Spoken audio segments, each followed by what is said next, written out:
Hello મિત્રો, તમારું સ્વાગત છે આપણી ચેનલમાં। આજે આપણે ધોરણ 8 ગણિતનો સ્વાધ્યાય 11.1 સમપ્રમાણ અને વ્યસ્ત પ્રમાણ જે ચેપ્ટર છે એનો પહેલો દાખલો। એક રેલવે સ્ટેશન પર કાર પાર્કિંગનો દર નીચે પ્રમાણે છે। 4 કલાક માટે પાર્કિંગના રૂપિયા 60 થાય। 8 કલાક તમે કાર પાર્ક કરો તો 100 રૂપિયા, 12 કલાક માટે 140 રૂપિયા, 24 કલાક માટે 180। તો ઉપરોક્ત પાર્કિંગનો દર તેમને અનુરૂપ સમય સાથે સમપ્રમાણમાં છે કે નહીં તે ચકાસો। તો સમપ્રમાણ એટલે શું મિત્રો? 1 કલાકમાં માનો કે 2 રૂપિયા હોય તો 2 કલાકમાં કેટલા રૂપિયા થાય? 4 રૂપિયા। 3 કલાકના 6 રૂપિયા। એ રીતે એને સમપ્રમાણ કહેવાય। તો મિત્રો આમાં તમને એમ નામ ખબર પડી જાય, દાખલા ન ગણો તો પણ જો અહીંયા શું કીધું, 4 કલાકના 60 રૂપિયા, તો 8 કલાકના કેટલા થવા જોઈએ? 120 રૂપિયા થવા જોઈએ ને। પણ અહીંયા શું છે, 8 કલાકના 100 રૂપિયા કીધા, તો આને સમપ્રમાણ કહેવાય નહીં। સમપ્રમાણ એટલે દર વખતે કેવો હોવો જોઈએ, એનો જે રેટ છે એ સેમ રહેવો જોઈએ। તો 4 કલાક માટે અહીંયા 60 રૂપિયા, તો 8 કલાકના કેટલા થવા જોઈએ? 120 થવા જોઈએ, બદલે અહીંયા 100 રૂપિયા આપ્યા, તો આ સમપ્રમાણમાં છે નહીં। હવે આપણે દાખલો ગણશું। સમય આપ્યો છે ને આપણે x1 કહી દઈશું, અને આ જે પાર્કિંગનો દર આપ્યો એને y1 કહી દઈશું। બીજું આને x2, તો આ y2, આ x3, આ y3, આ x4 અને આ y। તો આનો જે આપણે અંશ અને છેદનો જે ભાગાકાર કરશું એ સરખો આવવો જોઈએ, તો એ સમપ્રમાણ કહેવાય। તો પેલો આપણે 4 કલાક અને 60 છે એનો આપણે શું કરશું? પ્રમાણ મેળવશું। તો શું લખશું? x1 છેદમાં y1, તો શું થશે? 4 ના છેદમાં x1 એટલે 4 અને y1 એટલે 60। તો આ બંનેને આપણે શું કરવાનું? અતિ સંક્ષિપ્ત રૂપ આપવાનું, એટલે કે છેદ ઉડાડવાના। તો શું થશે? 60 ની જગ્યાએ આ 4 ગુણ્યા 1, 4 ની જગ્યાએ 4 લેવા દી, 4 ગુણ્યા 1, અને નીચે શું છે? 60। તો 60 ની જગ્યાએ 15 ચોકું 60 લખી શકું। તો હવે સરખા છે ને આપણે કટ કરી દઈશું। તો 4 4 કટ ગયા, શું થયું? 1 ના છેદમાં 15। તો આ પહેલો પાર્કિંગનો દર શું મળ્યો કે 1 કલાક માટે કેટલા રૂપિયા છે? 15 રૂપિયા। હવે આપણે બીજો કરીએ, x2 y2, x2 ના છેદમાં y2, તો x2 શું થશે? 8 કલાક, y2 શું છે? 100 કલાક। હવે આના તમે છેદ ઉડાડો તો શું થશે? 4 ગુણ્યા 2, 25 ચોકું 100।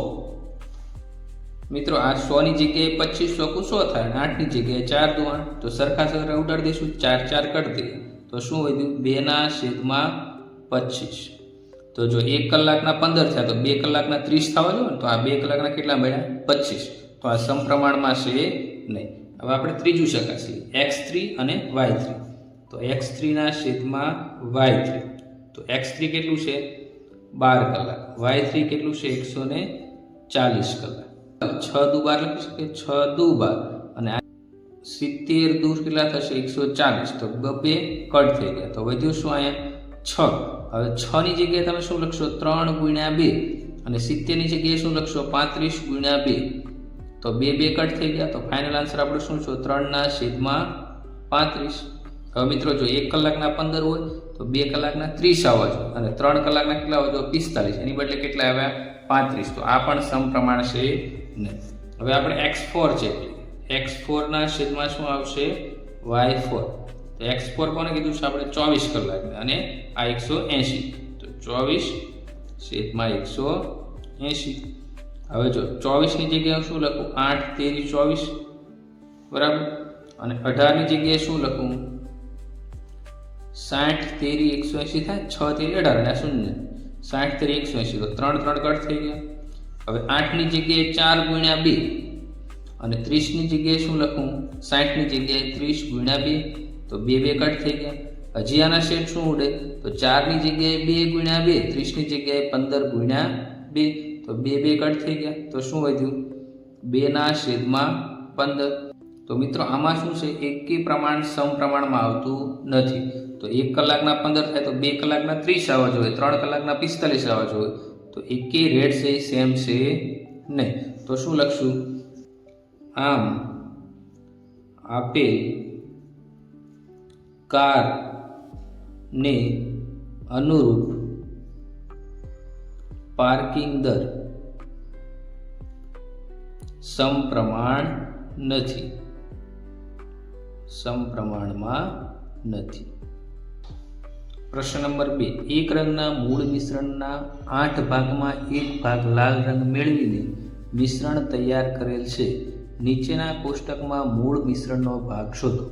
મતલબ કે એક ભાગ શું છે? લાલ રંગ, અને 8 ભાગ શું છે? કલર. તો એવું આપણે અહીંયા લાલ રંગ આપ્યા છે, તો એક ભાગ લાલ રંગ અને 8 ભાગ મિશ્રણ. તો 4 ભાગ લાલ રંગ હોય તો કેટલા ભાગ મિશ્રણ હશે? 7 લાલ રંગ હોય તો મિશ્રણ કેટલું હશે એ આપણે શોધવાનું છે. આમાં મિત્રો આપણે શું કરશું?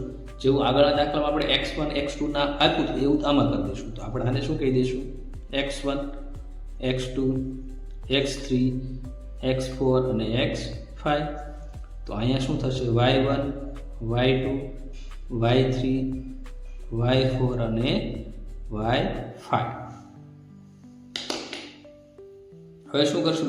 પેલું મિશ્રણ છે મૂળ મિશ્રણ. તો શું કરશું? x1 upon x2 y1 x1 upon y1 બરાબર x2 upon y2. તો આ બંને શું છે? સમપ્રમાણ છે. એટલે કે x1 અને y1 નો જે ગુણોત્તર આવે તે x2 અને y2 નો ગુણોત્તર આવે. તો x1 બરાબર શું છે? 1, y1 બરાબર 8 બરાબર x2 એટલે શું છે? 4 ભાગ, y2 છે આપણે શોધવાનું. તો મિત્રો આ ખબર પડી. હવે આનું શું કરવાનું? ક્રોસ ગુણાકાર. તો 1 ગુણ્યા y2 1 ગુણ્યા y2 બરાબર 8 ગુણ્યા 4. તો y2 બરાબર શું થશે? 8 ગુણ્યા 4. આ એકડો ગુણાકારમાં તો ક્યાં જશે? ભાગાકારમાં. તો y2 બરાબર કેટલું મળ્યું? 32. તો આ મિશ્રણ કેટલું મળ્યું આપણને? બીજો ભાગ. તો એમાં 4 ભાગ લાલ રંગ અને 32 શું છે? મૂળ મિશ્રણ. આ રીતે હવે શું કરવાનું આપણે? x3 અને y3. તો અહીંયા મૂળ મિશ્રણ x1 છેદમાં y1 બરાબર x3 છેદમાં y3. તો x1 y1 શું છે? 1/8 બરાબર x3 તો શું છે? 7, y3 આપણે શોધવાનું. હવે પાછો શું થશે આનો? ક્રોસ ગુણાકાર. તો 1 ગુણ્યા y3 1 ગુણ્યા y3 બરાબર 8 ગુણ્યા 7.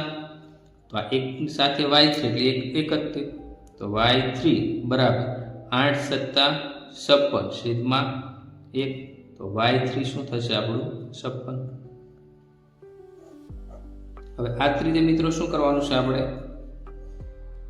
y4 શોધવાનું. તો x1 upon y1 બરાબર હવે શું આવશે? x3 નો વાર આવી ગયો x4 છેદમાં y4.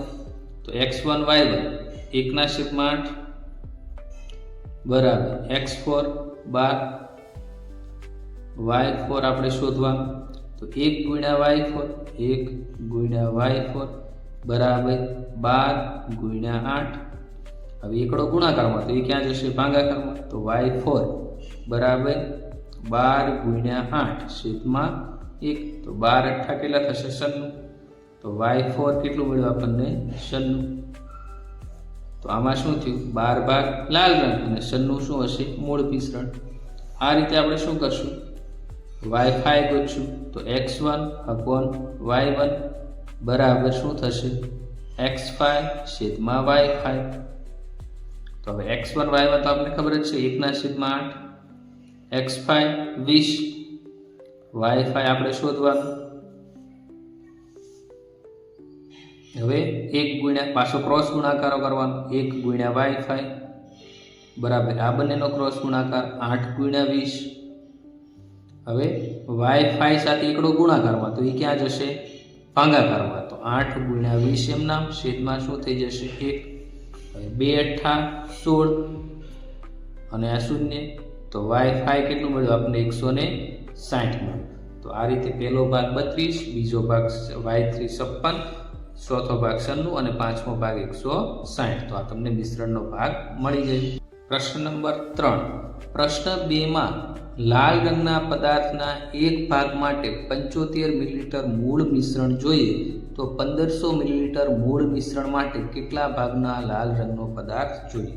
તો મિત્રો પ્રશ્ન 2 શું હતો? આપણે જો એક ભાગ લાલ રંગ હતો તો એમાં કેટલા ભાગ મૂળ મિશ્રણ હતું? 8 ભાગ હતું. તો અહીંયા આપણને શું કીધું છે કે એક ભાગ માટે કેટલું મિલીલીટર છે મૂળ મિશ્રણ? 75. તો ઉપર આપણે લાલ રંગનો ભાગ 1 લખી નાખ્યું, નીચે 75 મિલીલીટર. તો અહીં 75 થઈ જશે. આગળ શું કીધું છે? જો 1500 મિલીલીટર હોય તો મિલીલીટર નીચે આવે તો મૂળ મિશ્રણના કેટલા ભાગનો લાલ રંગ પદાર્થ હશે? તો અહીંયા 1500 લીટર આવશે અને લાલ રંગનો ભાગ છે આપણે શોધવાનો છે.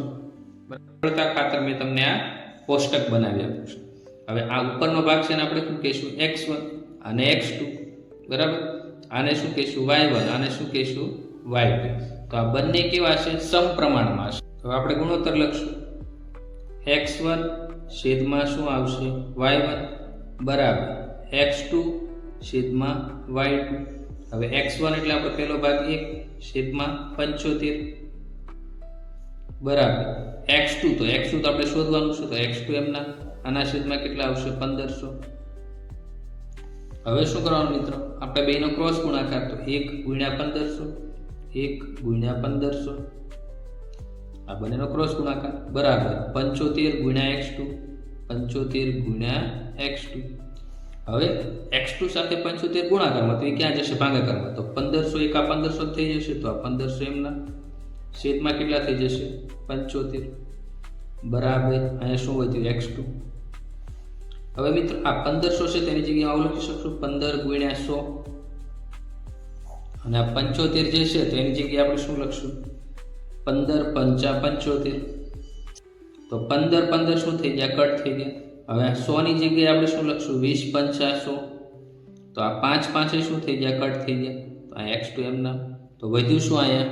20. તો બીજો ભાગ શું હશે? 20 બરાબર x2. તો આ બીજો ભાગ કેટલો મળ્યો આપણને? 20 મળ્યો.